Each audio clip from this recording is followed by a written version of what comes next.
This conference will now be recorded.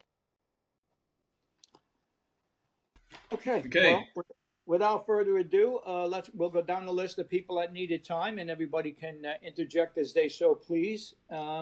Jeff W. Yeah, all I had was I was just curious if anyone is Gleason 3+4. Gleason 3+4. Yes. Oh yeah, we got Yes. some 3+4, no doubt. See the hands go up. What's your wow. question about 3+4? Yeah. For how long? Well, they're going to have to answer individually. They're most likely going to answer 1 you. year. Looks like 3 years. Looks like a couple of 2 years. They can go around the room and let you Thanks. know. One year here. 4 years there. here. All right. So what's the volume of 4? That's what they're going to ask you. Great. Thanks a lot. Yeah, that's Jeff, helpful. well, Jeff, what's the volume of the core that has 4? You have a 3+4, I take it. From based on the biopsy of August of last year, 10% pattern 4. Okay. All right. Okay. Well, you're certainly not alone in the boat. That's the first thing I want to tell you. And why don't we open the floor up? Go ahead. Let these other guys tell you. Yeah. So Jeff, I was diagnosed first with a Gleason 6, and I didn't go for a confirmatory biopsy until 4 years. So I only had the first time around, I had one core 3+3 Gleason 6. And then had the second biopsy, like I said, after 4 years, and it came back two cores of Gleason 6 and one core of 3+4 Gleason 7. So I was disappointed and was not happy with the results. And when I talked with my doctor right out of the blocks, I said, well, what do you think? I got a 4. He said, the 4 is in the right spot. Okay. It's a 3+4. He said, no change. Okay. How long ago was that, out of curiosity? That was, it's got to be about 18 months ago. Okay. I'll say, I was originally diagnosed Gleason 6. Kind of stood at that number for about, through 2 biopsies and about 3 years till my next biopsy. And then I got the 3+4, 5% of 4. I did not have a very cooperative doctor, as Rick calls him. I think he's a cutter. And, I just absolutely crushed me the way they approached me with it, with no education and just a demand that I should immediately move to surgery. And, then second and third and fourth and opinions pretty much all went with my idea to stay on active surveillance. There was one resident in between that said, well, your first option would be surgery, but yes, you can do active surveillance, but my first recommendation, if you follow the book, which, the book's being rewritten every day. Yep. That's the problem. That's important. Yeah. It's definitely being rewritten. And it's been rewritten more in the last year that I have had a 4, more towards the idea of active surveillance if you have a low volume amount of 4. Exactly. Yeah. Depends what book you're following. I like the active surveillance book. It does depend upon what book you're following and who the professor is. Exactly. But it does seem to be the general consensus now from the AS guys that we talk about and that do our webinars, that a 3+4 low volume being actively surveilled, as it states, PSAs maybe every 3 or 6 months, the annual MRI, of course, the question of when the biopsies, and of course, Jeff and I have the wonderful question of just hit the lesions, or do you got to go roaming? We don't like the idea of roaming, but I think that's the general consensus. So, Jeff, are you now? Did you just get this PSA result? I mean, this biopsy result? No, I got it in Good. August of last year. Um, and I just got a PSA test, not even, well, 3 weeks ago, and it Okay. dropped. It went from 7, it went from 8.5 to 6.44. Good. So I Okay, get it. so you should be feeling good. You got any anxiety about that, or just that you're worried about the 4? No, I don't. I feel good about that. It does change the landscape. I felt I definitely the urgency was the needle was, on the edge of the red there with a PSA of 8.5, but 6.44 is like, oh, okay, that kind of Sweet. changes things up.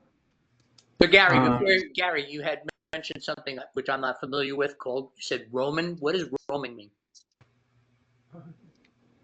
Random, random biopsies or The oh, random. sextant or Oh the yeah, when they sextants. want to go roaming, yeah, that's when they're going to do the MRI, look at the lesions, but they also want to do that random sampling, I guess they call it. And I've got my own opinion about, if you go looking for trouble, maybe you're going to find it. So I don't know. When the So time Jeff, comes, I'll have to put on my big boy pants and make a decision. But yeah. I have not made So that Jeff, decision. I had my original in 2021, a 3+3, and a year later I had the 3+3, and right next to it was a 3+4.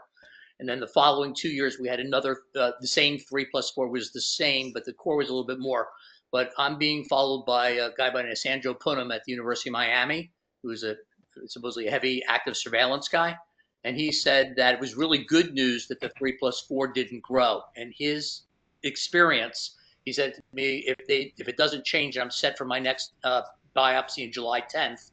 If it doesn't grow, if over 2 years, it usually will not go any further. It can, but he said Cool. it usually doesn't. Right. So that's from the University of Miami. great, good to I guess I'll know. find out in July 10th, whether or not anything's changed on the 3+4. As Yeah. you always says, trend is your friend. So if the trend stays the same, that's the way to, that's what they look at. That's what they go by. And it's good to know if, in his opinion, if something lays low for 2 years, you most likely got a good shot of it staying where it's at. That's good information. And of course, everything changes with this disease. You know that the diagnostics, the everything that the random trials that they're running.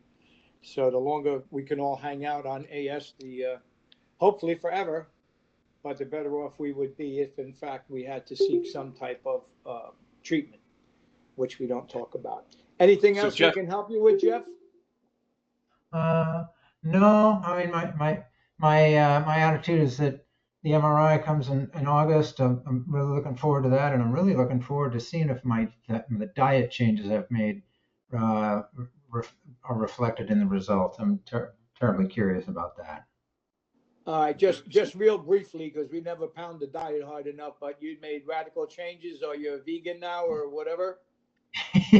Yeah, I mean I always ate pretty healthy, but I've really I'm really working on it now. I mean I'm pretty disciplined about it.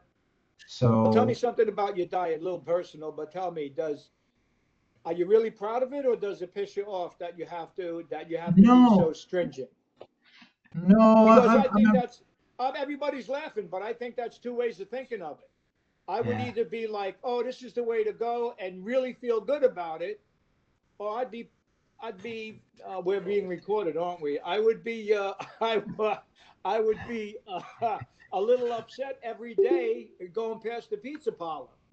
That's me. I don't know. I mean, I don't know. That's just me, but I've found that when I've dieted or tried to change my eating behaviors, I get more angry than pleasant over uh, what I'm missing than what I'm doing. In other words, I guess you feel really great about what you're doing, and that's wonderful. But when I really get on my high horse and go after it, I'm more angry than I am happy because I'm like, The damn, I want angry, ice cream. You know? the anger, Gary, is probably worse for you than the benefits of the diet. Yeah, really. As far as like, heart, my heart, cardio, my cardio health. Yeah, most probably. But I mean, I really applaud everybody, and this is the largest group of men I've talked with personally about diet and the things that they do. I mean, some of you guys like Dan and Jeff, I mean, they really, really get into it, and they've stuck with it for such a long time. I hope it's as beneficial as they either think it is, or we're going to find out they know it is. But yeah, I just wanted that was just a little personal question about your. I hope it shows in your favor. Are you looking for that in an MRI? Is that what you're looking for? Yeah, because the drop in the PSA was really maybe even a little dramatic because Correct. it hadn't been the last time it was that low was in July of 22, 3 years ago, and it's been higher. I would maybe attribute, you can just like go to sleep tonight and say the diet paid off. My PSA is 644. Call it a day. You'll be good. There you Yeah, go. You just, now the because unknown there. I don't know if you're going to actually see it in an MRI Well, image. gosh, Perhaps if they yeah, measure, I mean, they do measure lesions. If you had lesions, that yeah, that would be the only way they could tell. If it was like 2.1 before and now it's 1.7, maybe you could attribute it to the diet. But I really don't. I don't see from an MRI. Of course, I'm not a radiologist. I mean, I just know that they find lesions and they measure yeah, them. So maybe you could ask that question because I think that's what you want to know. If they do, if you yeah, had, well, I get, whatever the lesion size was, double check it when you get the results. yeah, I hope it yeah. works. We certainly hope that it works for you. But the 644 is, that's great. Maybe that's all diet. Maybe that's it. Oh, I know. I did go 4 days, the three days prior. Let's see. Yeah, the 3 days prior to the PSA test, I had no exercise at all. So I really wanted to rule out um, any behavior that might influence that might hike the PSA score. And I can't say for sure whether any PSA tests prior to this, were influenced by exercise. So it's Well, like, at least you got a baseline now. The next yeah, time you got to get a PSA, you do the same thing, 72 hours, yeah, absolutely no exercise, and yeah, see what kind of results you get. But I'm sure yeah. we're all happy to hear about the 644. Anybody got anything else for Jeff regarding regarding the 3.4? I mean the 3+4. Excuse me. I'll just add that even like I said, the last time I went and had a biopsy, first biopsy, I only had one positive core. Then I had three positive cores with the four. Was disappointed, and I also pointed out to the doc. I said, "Well, I've got more cores now that are positive," and he said, "Well, we would expect that because we're targeting that area." So Oh, we always make that mistake. Is we all of a sudden on the second or subsequent um, biopsies, we sometimes make the mistake. Oh, well, we've got more. So there's more cancer. No, they're sampling the same area, and they've got it again. So yeah, good point. Well, another question would be, what's the size of your prostate? Do you know that from your RI? I do. Let's see. Let me just get that.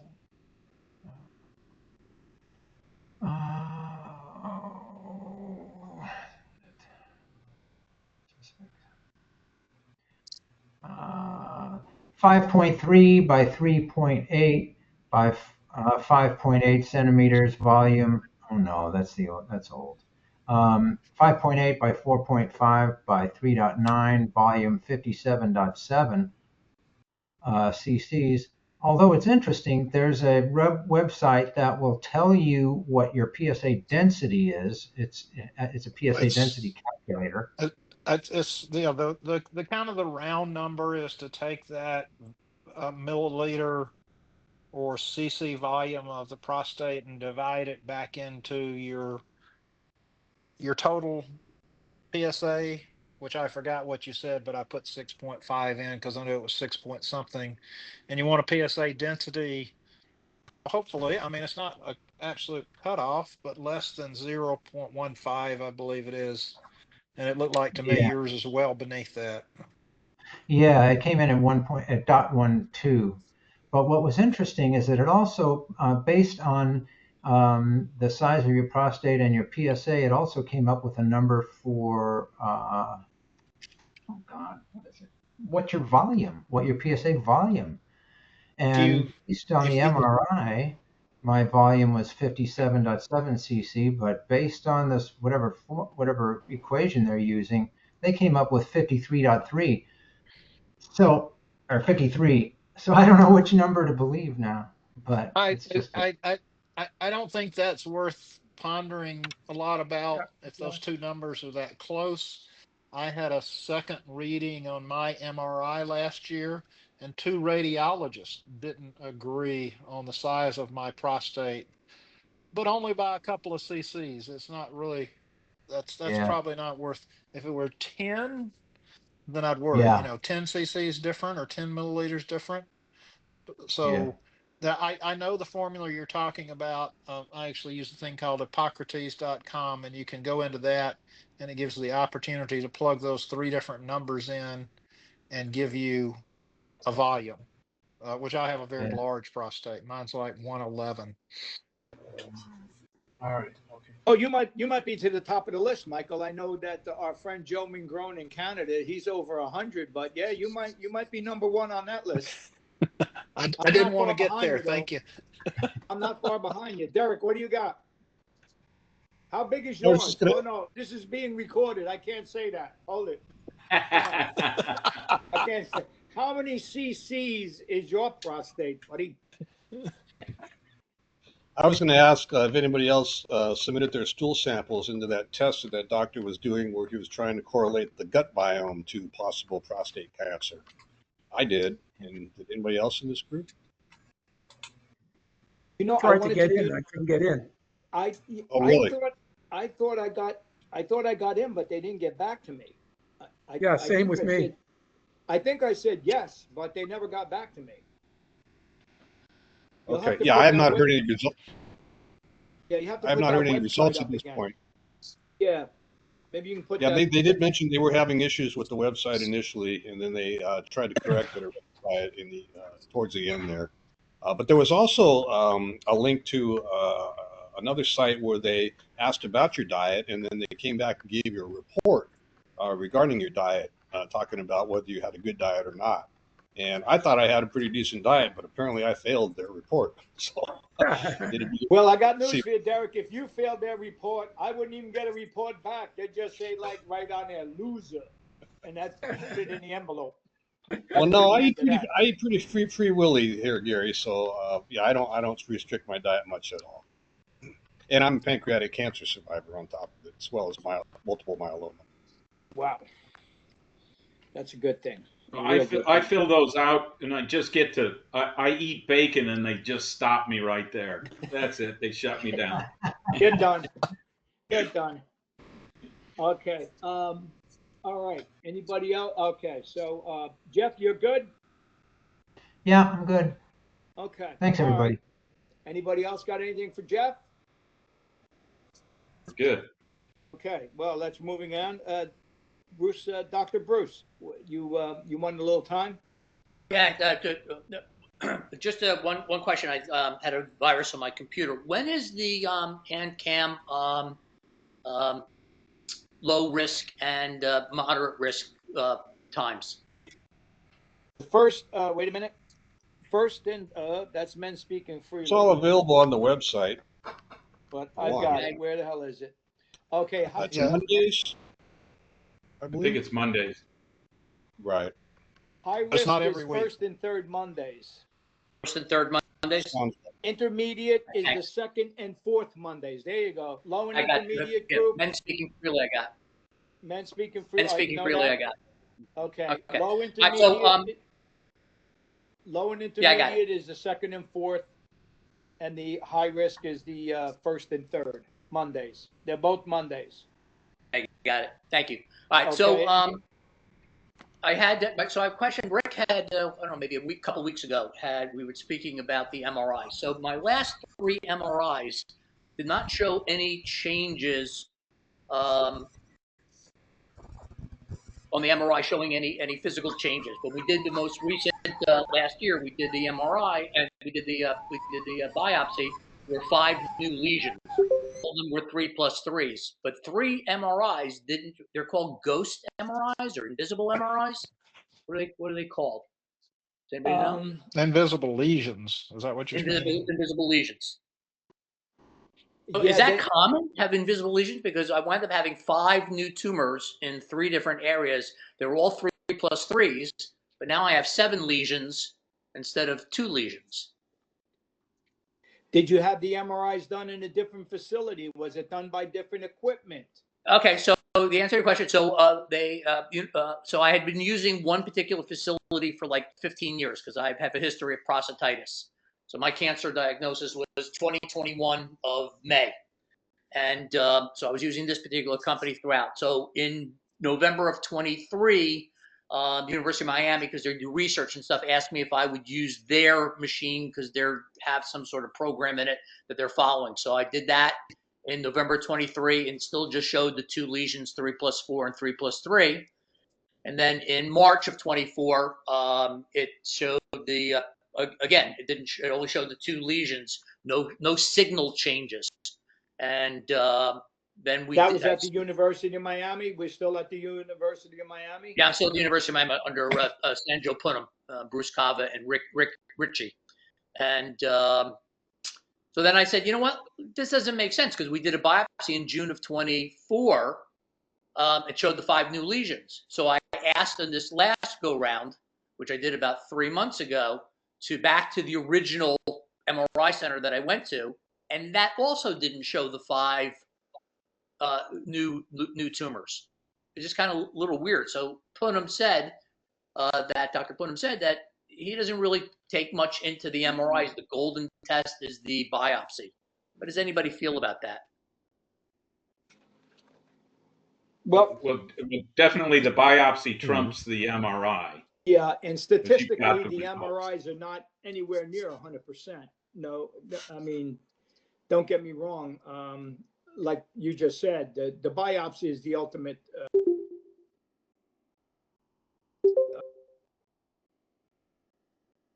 Lost you, Gary. Yeah. Gary, you muted. He wanted on mute. Okay, my back. Can you repeat that, Gary, please? Can you hear me? Yeah, can you repeat what you said?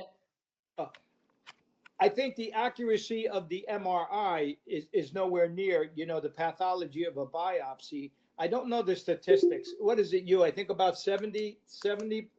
It's not as high as you think it is, the MRI. Rick, do you know? Rick Davis? I don't know what you mean by accuracy. If you look, anomaly, seeing things that don't exist or not picking up things. In other words, well, it's complicated. If any of you are in the low intermediate and you read Dr. Mark's write-up last weekend, you'll understand we can't simply ask that question. I'll send it to you, Gary, because we have to talk specificity and what's the other one? Sensitivity. Yeah. So you can't to ask. I'll send you the write-up. Okay. All right. But that question is more complicated. But it depends on, do I know the accuracy of the MRIs? Not off the top of my head. I don't know the specificity and sensitivity of them. Well, the other thing, Bruce, you could have it read again by somebody we can send you to. You can have it reread. I did by Dr. Zhu at Mount Sinai Hospital, based on Rick's suggestion. Okay. One other thing to keep in mind is that if biopsy finds, a Gleason, let's say 3+3 or even 3+4, and that is not visible on MRI, that is a good thing. From a talk from Dr. Klotz, actually from the PCRI conference from last year, he mentioned that that lesions that are not visible on MRI have a tendency to be much less aggressive forms of cancer. So it is entirely possible and common, in fact, for the biopsy to reveal, let's say a Gleason 3+3 or 3+4, and it not be visible on the MRI. And in fact, in my case, I have out of 14 cores, 7 are positive, but of those, only 2 are visible on MRI. So I guess Yeah, case in point, and Bruce, we're talking about rereading your MRI. We're not talking about rereading your biopsy samples. No, I didn't. I had both the University of Miami and also there's a company here called Reyes that I've used for 17 years. So Alec Lewis and D'Alessandro from University, so they both read it, and they both said that they couldn't see any new lesions after the biopsy last June that showed 5 new lesions. So we did both. Both I had the pathology and also the MRI. We had more than one person put their eyes on it. Well, I would well, say as that's Ignacio good news. as Ignacio stated, there are lesions that are not going to get picked up by MRI for whatever Right. reason. And that must have been the case. Somebody's got their hand up here. Derek? I was going to say, I've had lesions come and go within a 2-year period within the MRIs. And the urologist just scratches his head and goes, I don't know. It was there last year, but it's not this year. But you do have a new one over here this year. So, and same radiologists reading the reports. Did they confirm it with a follow-up biopsy? Yes. And the follow-up, in my case, I have no Gleason scores. I'm just PIRADS 4 at this point with suspicious lesions. Gotcha. And Bruce, Thank you you. got all your stuff is 3+3, 6? No. I have one 3+4 that's 4 years old, and that's what they said. If it's more than he goes more than a year, and it stays there, that he feels that it's not going to get any worse. So I originally had a 3+4. Then the following year I had a 3+3 in the same left lower region, and then the most recent biopsy after 2 years, in June of 24, there were 5 new lesions: 3 on the right side, 1 at the apex, and 1 further lateral to the left. Those were all 3+3s. And the volume of the 1,4 is what? But volume of the 3+4? Yeah, the 4. 3+4. It's up to 38%. It started at 17. Okay. Bruce, I was going to say in regards to your question about the follow-up biopsy, they were targeted biopsies on both cases. And in the second biopsy, since that first lesion wasn't there, obviously it wasn't targeted on the Gotcha. second go. So right now you've got a 3+4, 34%. 4? Yes, which is going to be 5 years old. Okay. Well, based on what your doctors have said, if they feel it's you, and you've had it for over 2 years, correct? 5 years. The 3+4, 5 years. Okay. Yeah. I'm sorry, 4 years. 2021. I'm thinking 2025. 4 years. Certainly a personal choice, but it sounds like you've got some good doctors looking at it, and are they still okay with AS in their eyes? He said, "Well, let's see what this next biopsy looks like." And he kind of poo-pooed the MRI, and based on that, the last 3 from 2 locations said that what you call it, invisible. Okay, so Bruce, look, we go around in circles when you're in here because we're talking about the same thing every time. So The issue is we can help you, but we don't know how to help you because you come back and you ask us the same thing time and time again in this group, in the low intermediate group. We're Rick, that's not happy to be of assistance. What would you like to know from us today? What's your specific Well, you didn't question? come We in. could Well, you weren't there. probably Rick, you weren't in. tell you your story. Rick, first of all, I think that's disrespectful in reference to what you're saying. It's not Okay, fair. I'm not willing Wait, to wait. hear it. Wait. Bruce, I'm not willing to hear it because we've heard it too often. How can we help you The today? question that if you be quiet for a second, I'll ask my question, Rick. I don't know why you're being combative. It's not fair. Nobody was combative until you got on. They asked me a question. I was asking again Well, because I'll tell you why I'm being combative. Would you let me like to finish. know? Would you like to know why I'm being combative? You asked me a question. I'm trying to answer it, but No, you accuse me of being combative. well, you are being combative. Because would like I've to know been why. I've been on for a good 5 minutes and I've been listening to the same story we hear time and time again. You told me also that I sent you to get your MRI reread with you. You don't even get your facts straight. We're happy to help you. You know that. But it's the same thing every time. What do you want to know from us? We don't have the time in Ancan to chase our tails. If you don't feel that that's right, the group isn't right for you, you don't have to come in. But Oh, it's there was time no and problem. time again, Bruce. Just tell us what you need. I'm not going to argue with you. What do you need? I was looking to have some confirmation in reference to the 3 MRIs from 2 different centers didn't show the 5 new tumors. So that Okay, had so me concerned. okay, so you had those MRIs reread, correct? Correct. Right. And did the rereads agree with each other? Yes, but they didn't see any Right. signal So changes. we're not here to give you medical advice. We can navigate you, but if that's what they said, that's what they said. What do you want us to do? How can we can't contradict what you've gotten. There's your information. You got it. I just helped him by telling him, Rick, that I've had tumors show up and then not show up. So that I think Yeah, that but we've helped. told him that a minute. We've already told him that so many times. I've been on here when we've told them that. We keep telling him the same thing, and he keeps coming back with the same thing. I don't know how we can help you, Bruce. We've navigated you to the best people we know. The problem is you're not comfortable with your diagnosis. We can't assure you that you should stay on active surveillance. You look like a man who would do very well on active surveillance, but we're not going to give you the gold seal and say, yes, Dr. Bruce Hoffman, you're good for active surveillance. Ask for that. This is not a prostate cancer problem. This is an anxiety issue which we deal with a lot. We can't assure you any better. All right, well, there's nothing much more we can do until I get my next biopsy in July. So once I have that, we'll have. There you go. There you go. Thank you.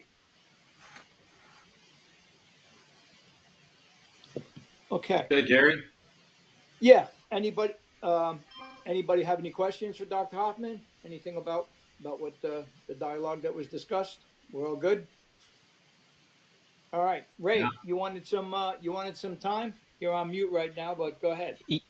Yes, I was hoping to have my most recent PSA test from a couple days ago for this call. I got every other blood test but that back. So I don't have it, but I had an MRI with and without contrast last week, and I got the results of it.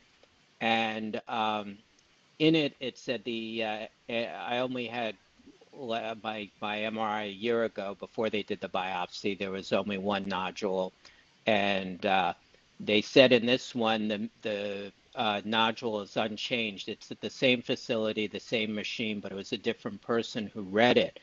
But on their measurements, and this time they used an AI also with it. Their measurements on this shows a 61% decrease in size of the nodule. And my last PSA, which I have the results, which was mid-February, my PSA dropped from a 3.6 to a 2.3, and that's almost the exact same, pretty much exactly the same reduction in PSA as the nodule. So I was just, do you have a feeling, is it just different people reading to the nodule? Could it have, I totally changed my diet. I went the full vegan. I got rid of, I don't, stopped drinking alcohol. I took a food as medicine approach. So I'm wondering, did the nodule actually shrink, or do you think it's just, it's the same size? And again, I wish I had the most recent PSA, but I don't. All of that sounds really great. I would say that, anything that you just stated could be the reason, the diet, um, the decrease in the lesion. I would, the only thing I could come up with is having it reread, having somebody else look at it. And if they're Okay. both on the, and if they're both on the same page, because we love second opinions here. If they're Yeah. both on the same page and the lesion went down by 61%, I don't know exactly if anybody can tell you why, because one thing about this disease that I've learned over time, there's not a lot of stuff set in stone. With diagnostics, with diagnosis, what's good for one guy may not be good for the other, and then they have the vanishing things come and go. Nobody can say why. The PSAs will go up and down, such as mine, 6 to 12, back to 6. No one can give me a concrete answer, but at least if when we do second opinions, when we go and suggest second opinions, and we send you to who we think are the best in the biz, if you got two people looking at something and they're on the same page, I think there's a lot of more confidence and more comfort in that. And that, I mean, everything you want to question is really good. Everything Hmm. went better. It didn't go to the bad side. It went to the good side. And Right. to have somebody else say, "Yep, that's the size of the lesion," and you'll have a more recent PSA. You might feel better about that. That would be mine. Anybody else out there got something for Ray along those lines or whatever?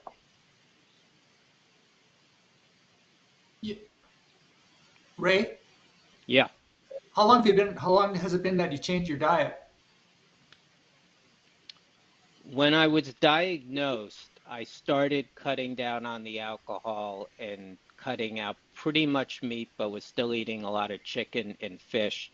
And I cut out dairy at that time. And my PSA, my next two, I had them every 3 months, were unchanged at 3.6. When January came around, I knew people were doing January, so I figured I would try it. And then I figured as long as I'm going to do that, I'm going to go full vegan, and I'm going to take a food as medicine approach. And any food that is possibly shown to reduce, prostate cancer, I basically make sure I have every day. And anything that might be tumor progressing, I've eliminated. But I've been full vegan since January. So um, that's how long, So it's been Now, when about did you when did you first? I think Dan wants to know when you first altered your diet. When was the first well, alter? let's say let's say beginning of late June, beginning of July, I cut out dairy, and I cut out meat pretty much. And I did have chicken, I did have fish, and Are you talking 24, 23, 22? What are you talking year no, wise? no, I'm sorry. Yeah, no, I've only been diagnosed for a year, so it was 24. Okay, And gotcha. in the meantime, I've lost 25 pounds too, which I was told to lose the belly. So I've lost 25 pounds also, which is good. So um, So evidently, where you bought your beer or alcohol, they're very sad because now you're walking around looking so good, and you walk right by the front door. That's tough for them, but good for you. So, so, it's so, so Ray, my experience with the diet is I've been on active for surveillance for like 7 years, and when I noticed that when I changed my diet, I was for after about a year and a half, when I changed my diet, I kind of noticed my PSA. The average PSA just kind of tracked down another 30%. So, I graphed it and I kind of for me, it kind of showed, the graph kind of showed the changing of diet made a difference for me. And the other question I had is kind of because I'm deciding who I'm going to go to is my new urologist, or because my old urologist, he did the transrectal biopsy and he wanted to do it after 9 months, which made no sense to me. I also had a decipher score of 0.26 and made no sense to anybody else why they would want to do a biopsy that soon. So any feeling as to when I should get my next biopsy, or? How long's it been since your biopsy? About a year, almost 13 months. You know, I went 4 years, and you know, quarterly PSAs, as long as they stayed in range, and an annual MRI, no change in the MRI, no need for a biopsy. Okay. Yeah, I mean, that's my feeling, because I did not like, I mean, the biopsy, I just felt that, you know, I think there's still effects from it that I was not particularly happy with it. So I'd like to try to avoid it if I can. So. Well, Well, you I know, think a biopsy, you know, it is a medical procedure. So, Yeah. you know, if it's needed, yeah, but if you can go without it, you know, so my guy is a big one to look at the MRI, and there was no changes in it. Even when he did go for the ask for a biopsy, there hadn't been any change on the MRI. He just felt like we should do a biopsy. He's after 4 years, he said, to eliminate the minority event, and making sure that the tools that we are using are the proper tools to continue. So, Okay. so yeah, I'm a big one to believe the MRI, and any changes or none of that can avoid a biopsy. We got some hands up, Gary. Yeah, we got Jeff. Yeah, Jeff, go ahead. Jeff Coleman. Yeah, good evening. Hey, Ray, I'll just say this. I think you might find whatever different centers and different urologists and doctors you go to may have a different perspective on when you get your next biopsy after your initial biopsy. I can tell you, I go to, just as an example, I go to Johns Hopkins up here in Baltimore, and for them to even officially put you into their active surveillance program, you had to get a second, and what they referred to as a confirmatory biopsy, about a year later, a year or 14 months or so. At least that's how my doctor chose to do it. I don't know. Again, I think if you probably went around the room here, you probably find that different urologists and different centers may have different perspectives on that. So that's my input in reference to another biopsy. Yeah. Now this wouldn't be you've already had how many biopsies, Ray? 2? Just one. Oh, just one. Okay, Yeah, just well, one. I was going to say most centers, I mean, centers of excellence go different protocols. We've listened between 3 and 5 years. Of course, it's got to do with each specific case, but that would be like a general protocol. The NCC guidelines, I don't have them in front of me, and I'm not that familiar with them, but they would also tell you. But a confirmatory biopsy, I would think, is then it's about 12 to 18 months, I believe. Yeah. After, okay, Phil's concluding. Phil knows the stuff. 12 to 18 months after the initial. Now, after the confirmatory, if that reads the same as the first one, then you've got some space. You do you do PSAs, you do MRIs, then you've got some space between biopsies from 3 to 5 years, pending if everything is just you're being active, you're with us, everything is rolling, nothing really shows up or pops up, whatever. Then you can get maybe on that 3 to 5 year train. But yeah, and I'll jump in on that because after the confirmatory I had, it's 3 years till I got my next one, which is going to be later this year. So okay, yes. But so does a little over, it's going to be 3.5 years, but you know what I'm saying. It's a You 3 to think I 5 year should get range. the confirmatory either, at some point, like around 18 months or something, I should get a second confirmatory. Um, and as far as where I go, that was one of their criteria to put Right. you on in their active, officially put me into the active surveillance program. And that's why I'm saying you might see that differs from place to place and doctor to doctor. But like I said, I think Phil was saying there that seems to be pretty much a general rule, right? Get your second biopsy the second biopsy is your confirmatory, 12 to 18 months, and then, like they said too, depending on the what diagnosis you get from that biopsy, then you might be in the 3 to 5 year range going forward. Yeah, that's pretty general, but I think probably covers. I think that's in $80. generality, it definitely covers it. But again, being active, doing the PSA, checking that based on its results, and an annual MRI. Dan, did you have something for Ray? Yeah, I was just basically going to, at this point, I'm just going to echo what's already been said by Jeff and Phil and you, Gary, that, that talking about that second confirmatory biopsy within 12 to 18 months, something like that. For myself, I never had it. I didn't have it until about 5.5 years later because I never had that confirmatory biopsy. I was kind of, wanting one. And so, the doctor wasn't in a hurry to do one until I came back with that. And before he did the biopsy, before he did a second biopsy, he did an MRI, and that showed that I should have a second biopsy. So, but basically, I'm just echoing what you guys have already said about the 12 to 18 months for the second confirmatory.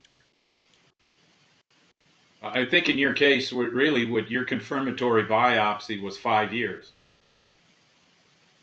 For me? Yeah. Yes, 5.5 years. Right. That's the way I view mine. Is my confirmatory biopsy was 4 years after. So you're right. A lot of people get 18 months, but others is 3 to 5. So. Okay. Yeah, I'm gonna see, but I prefer to wait as long as possible unless I'm being stupid about it. But it's it seems unless there's a spike in the PSA or something else shows up on an MRI that it seems like Gary, what do I like to say? The trend is your friend. Yeah. So, Gary, you're on mute.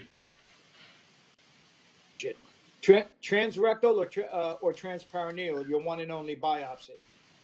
Transrectal, which is another reason I don't want to go back to my guy. No, you don't want to do that. And whatever discomfort, you made it sound like there's still some underlying problems, that perhaps pain or bleeding. It could be a lot of different things. I would have hoped that it's gone by now. Yeah, no, it's not pain or bleeding. No, what happened was that it was when they did it, it's almost like if you ever had acupuncture, like they put a needle in your elbow and you feel it like in your shoulder, like electric. It's like every time he was clipping, it felt like someone was taking a mallet and hammering my penis. It was a weird, and then like when the anesthetic wore off, it really felt like someone did it. And but the other thing too was they gave me a fluoroquinolone antibiotic as a prophylactic and did not give me the black box warning that if I developed any tendinitis that I was to stop immediately. So I took the full course and I had developed tendinitis almost immediately. Yeah. And I pretty much had to go off my entire weight training program for 8 months for risk of rupturing a tendon. So, I mean, there are a lot of reasons I didn't. So I definitely want the transperineal, and I don't think this guy does it because I do not want to have to go on, either a cocktail of antibiotics or another fluoroquinolone. I can't go on a fluoroquinolone, but. Well, that's one of the big reasons why we really boast for the transperineal, is because there's no antibiotics, involved, and the resistance, or as you said, nobody told you, nobody gave you a heads up. Just like in last week's conversation, we were talking about having a surgical procedure and someone not telling you that, oh, all this stuff might make you constipated, perhaps you should take a stool softener, give yourself a break somewhere down the road. Very easy advice Yeah. if you know it's pertinent. But when you're getting a procedure done, you're not the doctor. You're going on what he says. And just Right. like what happened to you, well, yeah, the underlying effects lasting for so long now, as you said, the tendonitis. But yeah, you definitely want, and we can, since you're in California, I'm sure we can find somebody or a center that'll hook you up with a Yeah, transparent. no, I have a really good guy consulted with for a second opinion who does the transperineal biopsies. So I think I'm just going to make an appointment with him and see what. And he was very good because he told me active surveillance I was a good candidate. He did not try and talk me into surgery, even though his expertise is the whole robotic prostatectomy. He said, "You're fine. If you're okay with it, that you're a good candidate." He was. I really liked him. He actually two separate friends of mine recommended, so there's sort of a personal relationship that way too. And he's at Cedars, and one of the heads of one of the other departments sent her brother to this guy. So I feel pretty comfortable that he's good. He seems to have a really good reputation, and I really liked him personally too. So But I I think think Phil I'm wanted just to going to go say back to something, him. Ray. Phil, did you have something for Ray? No. Oh, okay. I just wanted to say, Ray, it's important to feel comfortable, like you do with the doc. And as you Hmm. said, if this guy is basically a Da Vinci robotic guy, he most probably, I mean, that's most likely how he makes his living doing that. But by the same token, telling you can stay where you're at, because a lot of men, not anybody on this screen, thankfully, once they hear that diagnosis, they just want it out. Whether it Yeah. could be their The partner, other their thing he told Yeah, the other thing he told me too, which I really liked about him, was that he said I was not a good candidate for HIFU, but I was for Tulsa, and he didn't do Tulsa, but if that's what I wanted, he would find me a really good person to do it. So, I like the fact he wasn't trying to sell me. And that may be because the first surgeon I went to said, "Oh, you got to have it out. You got to have it out soon." And I felt like I was being sold a used car. And somebody else who happened to go to him, I found out afterwards, he used the same thing. He goes, "I felt like I was being sold a used car." So like I said, I like this guy because he wasn't trying to sell me anything that he did, and offered to, put me in touch with a Tulsa person if that's what I wanted to, if that was the way I wanted to go, but said, he thinks active surveillance is good for me, and he'd be happy to watch it with me. So, Okay, well, that's great. Anybody else have anything for Ray? I think that you're definitely on the path of staying active, of course, scheduling the biopsy within the 18th month time frame or whatever, doing a mhm. transperineal, of course, and then when you've got the two, you can certainly move forward. And I think you're right where you want to be. Um, Anybody else have any thoughts? And Ray, you're pretty regular here, but coming here, I think on a weekly basis can really help you make sure that you're on the right path and you're Yeah, feeling no, that no, way. this has been great. I mean, I learned about the transperineal. I mean, this is uh, I told my wife, I said, I usually learn one or two things, and I tend to research the hell out of stuff. I mean, I've got stacks. I mean, it's all PDFs now, but on everything. But still, I mean, I learned something. One or two new things every time I'm on this. So I do like I'm very glad that I'm on this part of this group. So Well, we learn from everybody, that's for sure. So, and making sure that you feel like you're on the right path, that's all we can ask. So, Yeah, Gary? that and also the anxiety. It sounds like you're under control. Sounds like you said you married your wife. You must probably discuss things with her, whatever, and that that she's backing you up, and that's important. Whoever you're partnered with, or family wise, because that anxiety. You know, there's a lot of men that in the same situation when the guy said, well, we can do it, next month, they would have jumped all over it because somebody was telling them, you got to get it out. You got to get it out. They just can't live with the fact that they have cancer. It's a hell of a thing when you're first diagnosed and you get there and the guy says, yeah, you got prostate cancer. Wow. But come with us, hang out here. Sounds like you're in the right place. Sounds like you've attained a comfort level with it, which I think is important for everybody. Everybody has to have Yeah. some type of comfort level to deal with this. Otherwise, you're just fighting yourself, or you have somebody else constantly fighting you, which is not going to work either. But sounds like Yeah, everything's good. yeah, I don't have a lot of anxiety about it. Good. Maybe it's because I had a dad who had a really bad rare form of soft tissue sarcoma for 10 years. So, this seems like, the bush leagues compared to that, but not to minimize it, but Right. I'm just saying everything I've read, the active surveillance, I'm a finance guy, so I look at the stats and everything, and it seems like right now things are in my favor, and I may have to do something eventually, but which I will if that's what I'm advised. But right now, so I'm not particularly anxious about it. Well, that's terrific. And I think, being honest, this for anybody that's been diagnosed with the disease, usually, and we're all hoping should be plan one, plan A. But I mean, I think you're only kidding yourself as men, as grown men, that there's some kind of plan B in the back of your head. We don't talk about it. We know it exists. We can find you what we feel is the best plan B, but we talk about plan A here.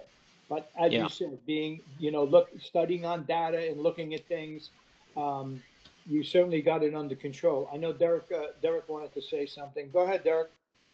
Yeah, I just really want to let you know I sent you a private chat requesting that doctor's name over at Cedars because I'm in the market for a new urologist at this point in time. If you could reply when you get a chance, I'd appreciate it. Thank you.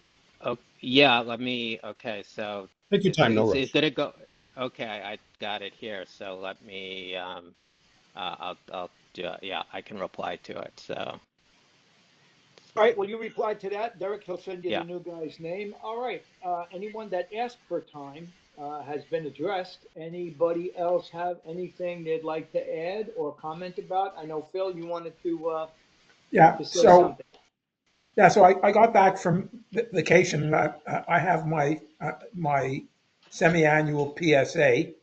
So I go into the lab and I do the PSA, and I expect to get the results 2 days later because that's the time it takes.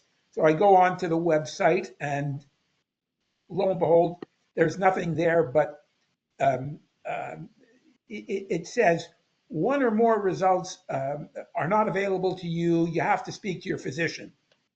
Ooh. Exactly. Ooh, yeah, really. Yeah. Gee, that's the first time that oh my, well, gee, I wonder boy, PSA must be fine. No problem.